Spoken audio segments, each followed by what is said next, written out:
Tamira, young people today, do they realize that there's always a lot of focus on kids who excel at athletics, but there may not necessarily be the same type of focus on kids who are doing academic pursuits?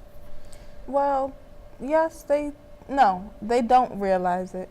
I feel like more focus is on the athletes than the young scholars of the city of Chester. Mm-hmm. So, and you think that how would you like to see that changed? I would like a whole turnaround.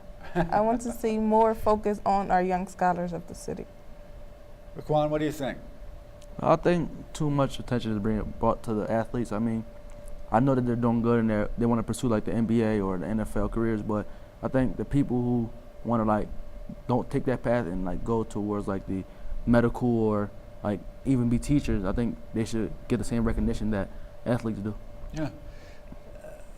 Janice, or Jamie, rather, a question for you.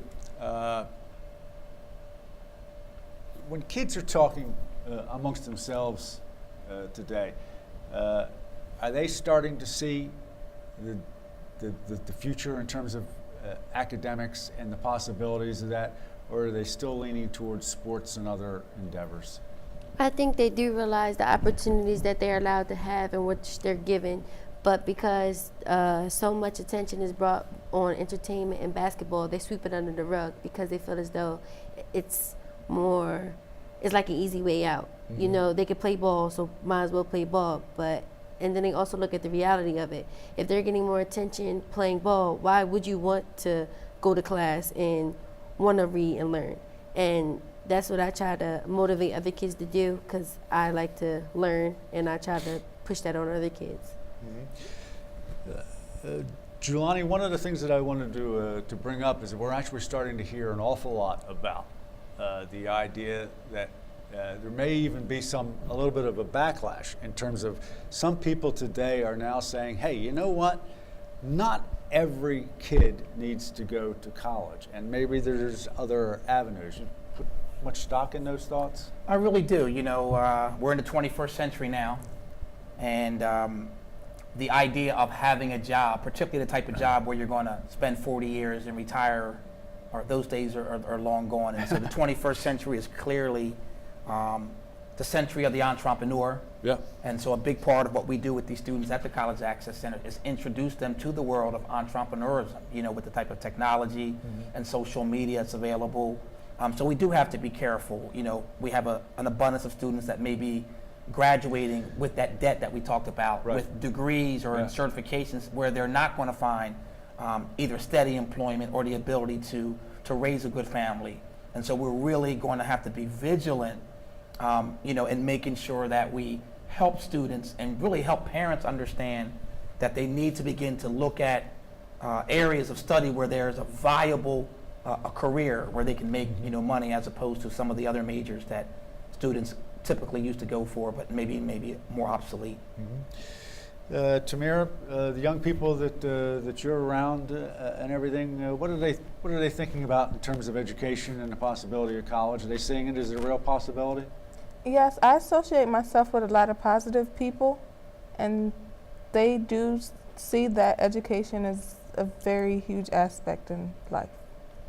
Raquan, you think that most kids today are expecting or thinking that it's really a reality that they have to go to college? I think most kids do nowadays. Not all of them, because I have a few friends that actually don't want to go to college, but they want to do like trade school or something. Yeah. But, I mean, you still get an education. So I think most kids nowadays are definitely looking to get like a higher education. Jamie, what do you think? I think the same as Raquan. A lot of my friends, I associate people with top honors and things like that, and they all want to go to college. Like one of my friends, she applied to Stanford, and I believe she'll make it even though we're from Chester. And a lot of my friends really want to be doctors and scientists and architects. I'm the only one that wants to be a public relations director. All right, since we've talked an awful lot about college and you sort of hinted at the idea of what you want to do, I'll go ahead and put you on the spot. I'll start with you, Jamie. Not next year, not 4 years from now when you're donning that cap and gown, but 10 years from now, what does Jamie McDowell see herself doing? She looks like a businesswoman out in the world making a difference to help other people and inspire kids that just because they came from maybe a low class place and don't always have the finance to do things, that if they push hard, try, and have a college access center to attend, that they can do the same as me. Raquan? I see myself definitely as a doctor or a plastic surgeon, one of the two. Definitely giving back to the community like Mr. Jelani does. I'm most likely gonna come back to the center and give back, and give back to the city of Chester. Tamara? And 10 years from now, I see myself being really successful and aspiring all of my goals. And I definitely want to give back to my city of Chester and the Access Center as well. Well, it's really encouraging. One of the things that the theme that you heard about is the idea of giving back. Jelani, is that something that you see with a lot of times with kids who have gone through the system who are interested in coming back and saying, hey, look, I've done this, you can do it too? Certainly. And we directly and indirectly push that, the whole idea of each one teach one. Probably more Coach. effective coming from them than it would be from you or Without I. a doubt. Without a doubt, we didn't coach them, but we are in a position, a very unique and a blessed position to really get to know young people like this, and to be maybe a small piece of their development, to push them a little bit further on their journey, and remind them that they do make a difference, and that that they can come back to their community regardless of where they end up and make a contribution. All right. We'll go to, as we head towards the end of the show, what we always refer to as a lightning round. I'll ask the panel a question, and we'll go right down the line, and we'll have them answer the question. Jamie, since you're out on the end, you're going to get to go first. Tell us one secret people don't know about the college process and the help that's available from the College Access Center. One secret would be food is brain power. I like that. Raquan? There's a lot of free money.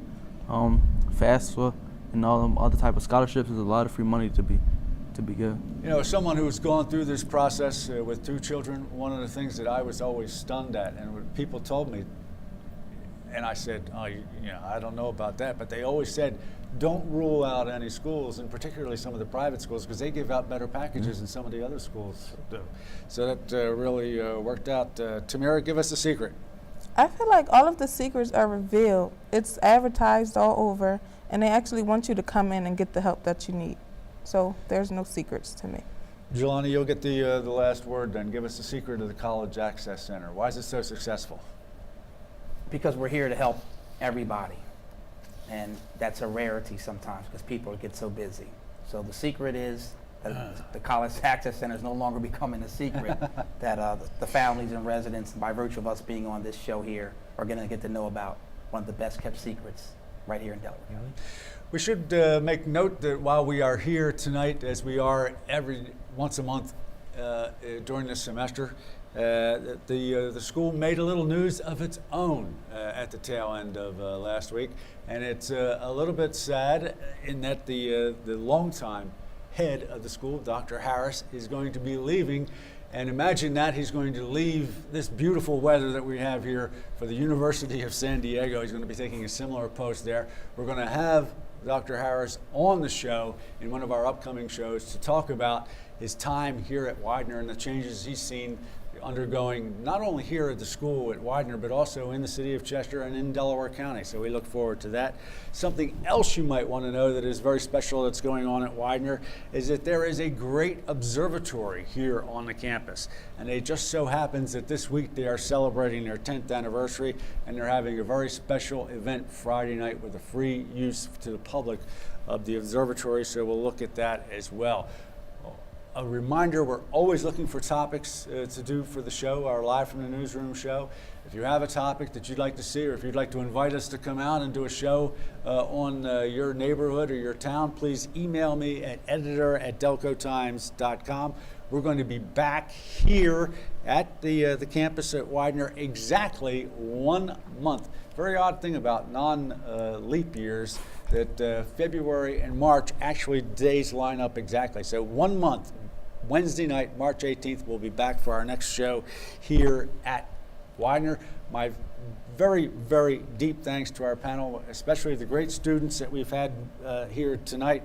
Out on the far left is Jamie McDowell, who is with the STEM Academy in Chester. She's going to be attending Hampton University in the fall. And then we have Raquan Dunn and Tamira Sherrod. They're the two students from the Drexel Newman Academy. Raquan is going to be attending Westchester University studying pre-med. Tamira is heading up to the University of Scranton to take up health administration. My thanks to Julani Ngana and our best wishes for the College Access Center. Please take advantage of their services. Tell them one more time, how do they contact the Access Center if they need Absolutely. it? We have a Facebook page, College Access Delco, and of course the same is our website, www.collegeaccessdelco.org, where you're certainly welcome to call us, 610-499-1391. We're there for you. We'll be back again next week. Next Wednesday night, we're going to be visiting with our friends from the Delaware County Veterans Memorial, and we're going to be talking about the very, very special project that they've put together with students at Westchester University and a professor out there, where they are actually putting together the names that appear on that memorial on those walls, and they are recreating the stories. So look forward to that next Wednesday night. That is every Wednesday night, 7 o'clock, live from the newsroom. We'll be back next week. We'll talk to you then. Thanks.